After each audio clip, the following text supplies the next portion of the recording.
What's good? It's your boy Jay. That's me. Let's discuss and dive into Smackdown from March the 15th, 2024. A very good show thanks to The Rock. He absolutely demolished and cooked Cody Rhodes and Seth Rollins. Absolutely destroyed those guys. Everything else on the show after that just set up future WrestleMania matches. But all in all, SmackDown was okay. For the most part. It was solid. It was solid because of The Rock. So we kicked the show off with The Rock and his new entrance. Great entrance, by the way. I like it. So he gets in the ring. The fans chant Rocky. He says usually every week he torches a city he's in, but tonight feels different. This city's different. Years ago, when he first started, he started here in Memphis. He says finally The Rock has come back home.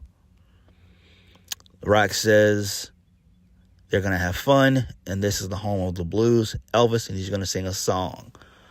The Rock's going to come lay the smackdown on your blonde Cody ass and your best friend's the clown.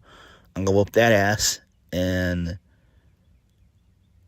break that back, or maybe I'll just beat you with my fanny pack, and then it shows a picture of him with The Rock having a fanny pack, which is funny.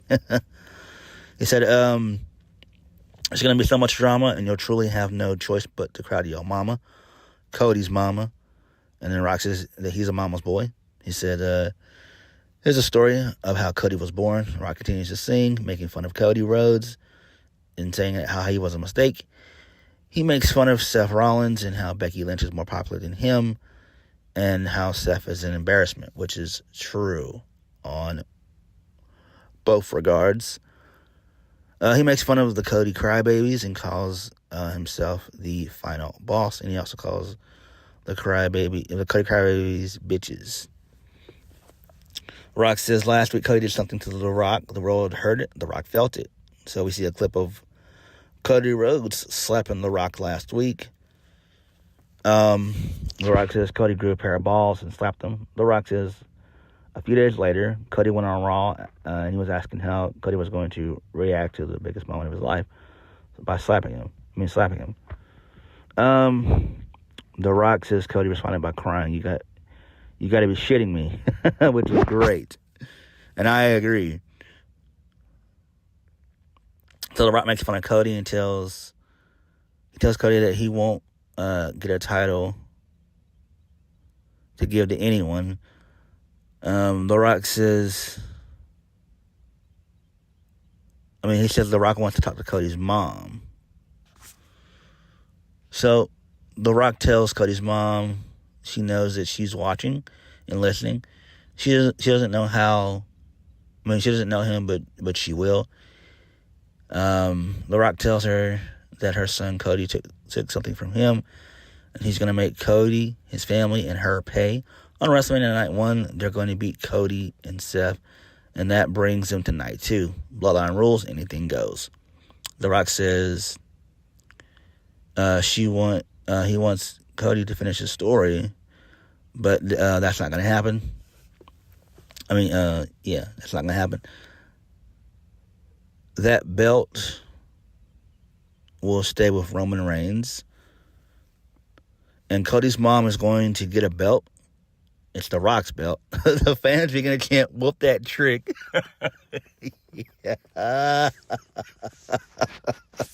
Oh, God. Yo, when I heard that was hilarious. I was like, oh, shit. No, they didn't. No, they didn't. That was hilarious. I ain't gonna hold you guys up. I laughed when I heard that. That was hilarious. I was like, what? Oh, man. And, and he pulls out a weight belt.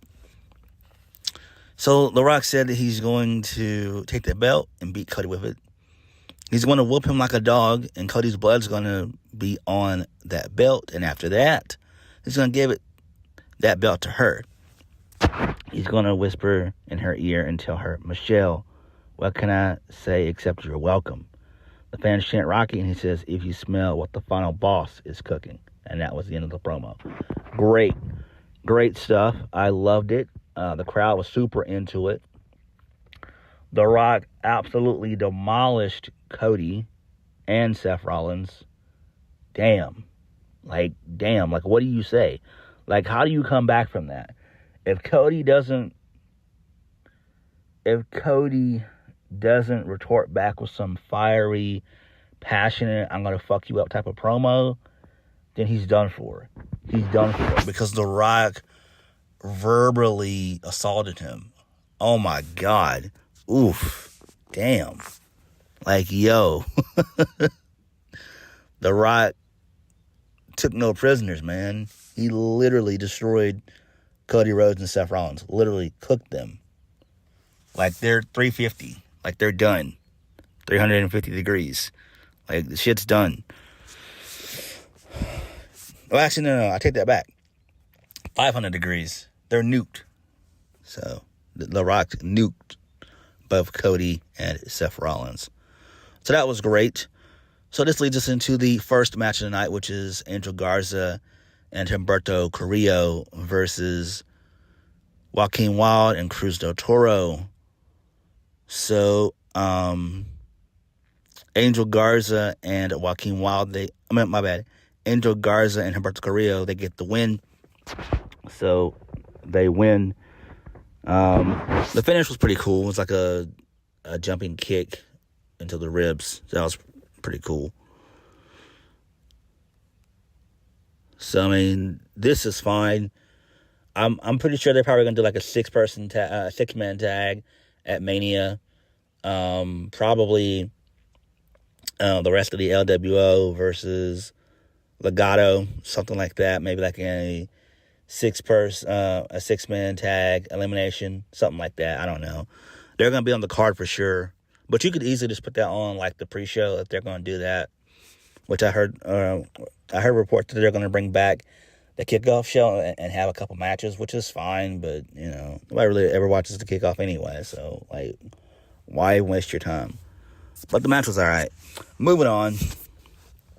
So, Kayla Braxton, she's at the the entrance ramp. LA Knight comes out to a loud pop. The fans chant LA Knight. LA Knight, yeah. So LA Knight calls AJ Styles out, but AJ doesn't show. He calls AJ Styles Napoleon Styles, and he says that AJ flew to Australia, but he can't drive to Memphis. LA Knight tells AJ that if he didn't want to show up at Smackdown, he could show up at WrestleMania, and he challenges AJ Styles to a match at WrestleMania. So AJ Styles comes out from behind, attacks LA Knight with a steel chair, beats him down, and he sits on the chair and says that he accepts his challenge at WrestleMania. So that's fine. This actually makes sense. This will probably be night one anyway. I know some people have called it a SmackDown main event, which is kind of fitting. But I did pitch a while back that I predicted that AJ Styles and LA Knight would have their match at WrestleMania, which I was correct in. And why not? You know, it's not going to hurt anything. It's not going to hurt anybody. You still have another, 3.5 weeks left to Mania anyway. So, you know, you've got time. You can still continue to build. I mean, this gets LA Knight and AJ Styles both on the card. I mean, could you imagine AJ Styles and LA Knight not being on WrestleMania? Like, that would be criminal. And I like both guys. Both guys are over. I'm loving the new heel gimmick from AJ, from his TNA days. And then, you know, I've always been a fan of LA Knight, even when he was Eli Drake in TNA. So, I mean, Impact. So, I've always liked both guys. And this gets them both on the card. I'd rather them be on WrestleMania Night 1, having something to do, versus just having the match on SmackDown and then both of them be off the card of Mania. So, that's just my opinion. Moving on. So, we see a clip of Logan Paul from last week, starting on Smackdown. And we see KSI getting the hit with the RKO by Randy Orton. So we go backstage. Nick Aldis is sitting down. Logan Paul comes in, and he asks Nick Aldis, what's the plan for Randy Orton? Is it a fine? And Logan Paul tells Nick Aldis that Orton should apologize. Nick Aldis tells Logan Paul that he should request an apology from Randy Orton in person. Logan Paul then tells Nick Aldis that that's his job, but he doesn't expect Nick Aldis to do his job when he can't even do his job and find him an opponent at WrestleMania, which is nice. So, really good shit there. So that's fine.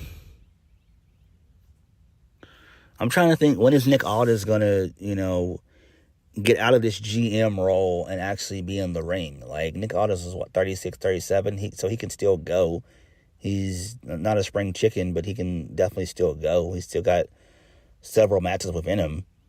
So at some point, he's got to break out of this GM role and feud with somebody. I don't know who it could be. I don't know. Your guess is as good as mine. Moving on. So, Paul Heyman, Solo Sikoa, and Jimmy Uso, they're all backstage. Kayla Braxton stops them, and Paul Heyman screams in fear. Kayla Braxton asks if they have a response for what Jay Uso said on Monday Night Raw when he laid down the WrestleMania challenge. Jimmy Uso begins to yell and say, and tells Jay that he's his little brother, and he raised him, and he accepts Jay's challenge. So that's official. So it's now official. It's going to be Jay and Jimmy at Mania. I don't know how I feel about this shit. Jay's been killing it for several months. Jimmy's been looking like a clown for several months. He's always getting his ass beat when Roman's not there, or he's barely even used on television.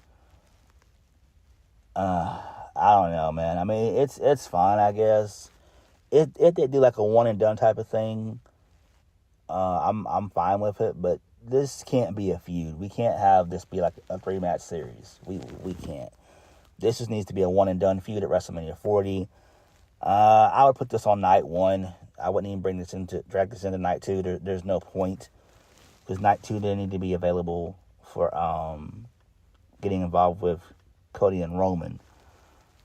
So I would just do the match on night 1.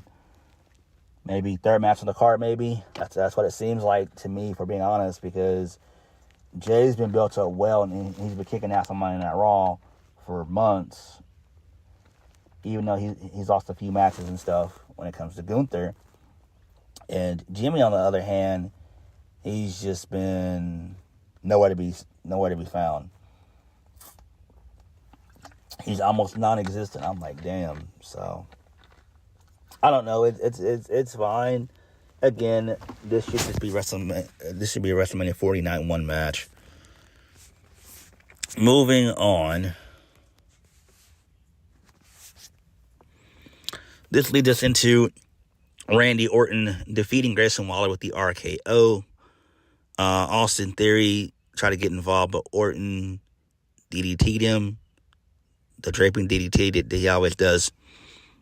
And then Grayson Waller tried to climb back into the ring and attack Orton off the Austin Theory distraction, but to no avail. He hits the RKO for the 1, 2, 3. The match was very short. So post match, Austin Theory attacks Randy Orton. And then Logan Paul, he gets in the ring. Logan Paul then kisses Randy Orton on the forehead. He's about to punch Randy, but Kevin Owens, oh my God, what the fuck? Fuck Kevin Owens. Just fuck him. Oh, I'm so tired of him. So he comes out, he makes a save. Grayson Waller He kicked out Grayson Waller on the ramp with a punch. Then Orton's about to RKO KO, but he doesn't because KO stopped him. Because Orton doesn't know that it's Kevin Owens. And then Austin Theory gets into the ring. He eats a stunner from KO and an RKO from Randy Orton. And then both Randy Orton and Kevin Owens shake hands. And I'm just like, oh my God, poor Austin Theory, bro. Poor Austin Theory. I wish that Austin Theory could go back to NXT. Go back for a good 6 to 8 months. Austin Theory, I feel so bad for him. The man needs to be revived like nobody's business. Oh my God, this is so fucking sad. So fucking sad. Moving on. Well, no, not moving on. And then after that, Nick Aldis, he comes out. So he asked if, Logan if he was able to get that apology from Randy Orton. And he says he's determined his opponent for WrestleMania. He apologizes and says that he's determined his opponents at WrestleMania. Nick Aldis announces it's going to be a triple threat match for the United States Championship at WrestleMania. Logan Paul versus Randy Orton versus Kevin Owens. Oh my God. No. No. No. No. Oh my God, no. Oh my God, no. Why do a multi-person match? Why? For what? It makes no sense. We can easily do KO and I mean, my bad. We can easily do Logan Paul and Randy Orton. But Kevin Owens is just there to eat the pin anyway, so that's fine. Maybe they'll save the match for SummerSlam. That's my guess. I don't know. Moving on. So, Kayla Braxton, she's backstage with Damage Control. Dakota Kai tells her that she's going to break Bayley, and anyone who feels sorry for her have lost their mind. And Dakota Kai says for them to grow stronger, they had to cut her loose. She says they run the show. Okay. Not really all that important. Dakota Kai is just there. Moving on, this leads us into Santos Escobar versus Dragon Lee. Very short match. Santos wins the Phantom Driver post-match. Legato, they jump Dragon Lee from behind. Carlito tries to come up and make the save, but to no avail, because he's then taken out by Humberto Carrillo and Santos Escobar. So he succumbs to the numbers. Then Ray comes out. He makes his return. He hits Santos Escobar with some right hands, and he's about to go for the 619, but Escobar rolls out of the ring. Ray gets on the mic, and he asks Santos why is he running, and then Ray challenges Santos Escobar to a match next week and tells him that he'll slap that arrogant smile off of his face. So, this is fine. I don't think we're going to get a match next week. I think this is going to be kind of a fuck finish, which actually makes sense. I think this can probably lead to like a no contest or whatever, and then this will lead to their Mania match, because they're still going to do Rey Mysterio and Santos Escobar at WrestleMania 40. I don't know, night 1 and night 2. That seems like night 1 as well. That seems like a night 1 match. Dragon Lee deserves better too. Dragon Lee needs to be back in NXT. They do, because Dragon Lee has just taken like 5 steps back. He was better in NXT, and I think that's where he needs to stay for a while until this LWO Legato and Fantasma feud is over and done with. That's what I would do, though. Moving on, this leads us into Pretty Deadly versus the New Catch Republic. the new Catch Republic. They win. Oh, my God. I feel so bad for Pretty Deadly. They're another team that needs to be back in NXT. They have been completely misused. Triple H doesn't give a single fuck about them. Just moving on. Send Pretty Deadly back to NXT. Please, just please. Main event, Bayley versus Dakota Kai. So,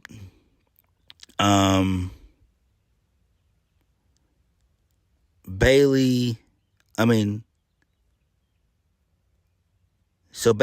by disqualification because of the involvement of Damage Control. Damage Control, they beat down Bayley, and then Naomi comes out to make the save. There were some Bianca Belair chants, but Bianca Belair didn't come out. And Io took out Bayley with the moonsault, and then Damage Control stood tall in the middle of the ring, and that was the show. So that's fine, I guess. It's not really all that important. Maybe Bianca Belair will come around. Maybe she will. I mean, she does have a little bit of truth that she spoke last week about, how Bayley has completely wrecked the women's division for the past 2 years, and I understand that. So, I don't know. It might be Jade Cargill that steps up, and she's that third woman to step up, and maybe they could do a tag match, maybe night 1,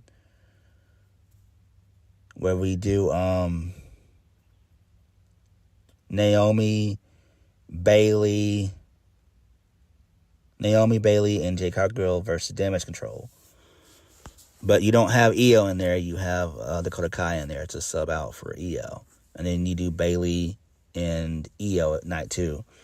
So that's where it could lead. Because I don't think that Jade's going to be on SmackDown and having her first match on SmackDown. Nah, that's not going to happen. So SmackDown was okay for the most part.